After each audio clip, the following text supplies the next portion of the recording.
Dr. Price, welcome to the committee. Thank you, Mr. Chairman. Chairman Alexander, Ranking Member Murray, and all the members of the committee, I want to thank you all for the opportunity to speak with you today and engage in, as the Ranking Member said, in a discussion about the road ahead for our great nation. I want to thank Senator Johnny Isakson for his generous introduction. As he said, we've known each other for 30 years, and I'm so grateful for his friendship and his kindness. And our state is blessed to have had his service and his leadership. I wish also to especially thank my wife, Betty, of 33 years, who joins me here today. As Johnny mentioned, her support and encouragement and advice, which I would suggest to you is virtually always correct, and her love means more to me than I could ever say. Over the past few weeks, I've met with many of you individually and have gained a real appreciation for the passion that you have for the Department of Health and Human Services. Please know that I share that passion. That's why I'm here today and why I'm honored to be the nominee for Secretary of Health and Human Services. We all come to public service in our own unique ways that inform who we are and why we serve.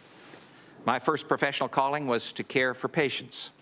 That experience as a physician and later as a legislator has provided a holistic view of the complex interactions that take place every day across our communities.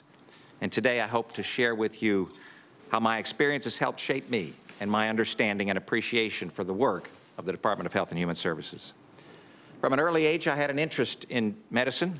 My earliest memories are of growing up on a farm in the state of Michigan. We lived on a farm in Michigan before we moved to suburban Detroit when I was 5 years old. I spent most of my formative years being raised by a single mom. Some of my fondest memories are spending time with my grandfather, who was a physician. When I was young, I would be able to go on, spend some weekends with him, and we'd go on rounds, which at that time meant going on house calls. And so we'd drive up to houses, and the memories that I have of individuals opening the door and giving him a hug and welcoming him graciously are cemented in my mind. After graduating from medical school from the University of Michigan, I moved to Atlanta, which I've called home for nearly 40 years. It's where I met my wife, where we raised our son. I did my residency at Emory University and Grady Memorial Hospital, where I would later return in my career to serve as the medical director of the orthopedic clinic. Throughout my professional career, I've treated patients in all walks of life, including so many children. And anyone who's ever treated a child knows the remarkable joy that you have when you're able to go tell the mom and dad that we have helped. We've helped save an individual, save their child, or help their child back to healthfulness. My memories of Grady are filled with the gracious comments of parents and of patients for the team of healthcare specialists with whom I had the privilege of working. After 25 years of school and training, I started a solo orthopedic practice. Over the years, this practice grew, as Senator Isakson mentioned, and eventually became one of the largest non-academic orthopedic groups in the country, for which I would eventually serve as chairman of the board. During 20 years as a practicing physician, I learned a good bit about not just treating patients, but about the broader healthcare system and where it intersects with government. A couple of vivid memories stand out.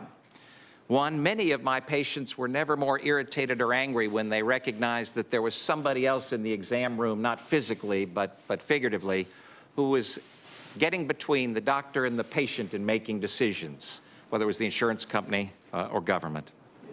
And then there was the day when I noticed in my office, it was in the mid-90s, when I realized that there were more individuals behind the door where the clinical work was going on seeing patients than there were in front of the door. And those folks were filling out forms and making certain that we were checking all the boxes and either challenging or arguing with insurance companies or government about what was in the best interest of the patient.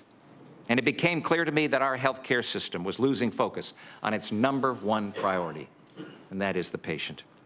As a result, I felt compelled to broaden my role in public service and help solve the issues harming the delivery of medicine, and so I ran for the Georgia State Senate. I found the State Senate in Georgia to be often remarkably bipartisan, and that collegial relationships were the norm. This is the environment in which I learned to legislate, reaching across the aisle to get work done. In Congress, I've been fortunate as well to be part of collaborations that broke through party lines to solve problems. Just this past Congress, it was a bipartisan effort that succeeded in ridding Medicare of a broken physician payment system, and which has now begun the creation of a new system which, if implemented properly, will help ensure that seniors have better access to higher quality care.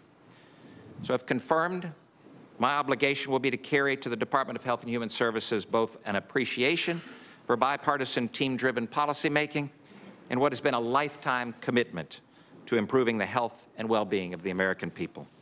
That commitment extends to what I call the 6 principles of health care: affordability, accessibility, quality, responsiveness, innovation, and choices.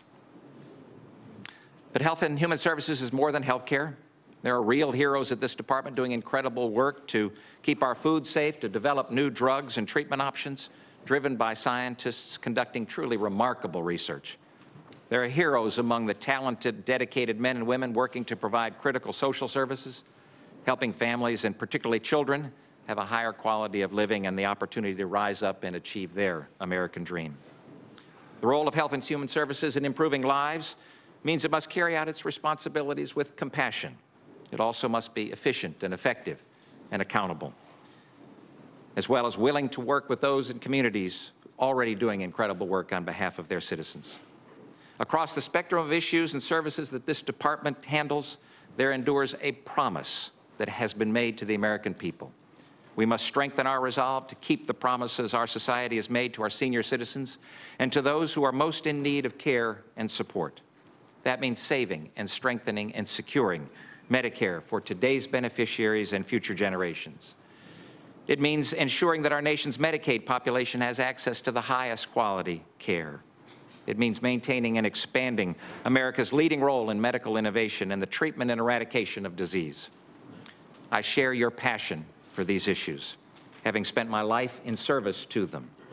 And yet there's no doubt that we don't all agree on or share the same point of view when it comes to addressing every one of these issues.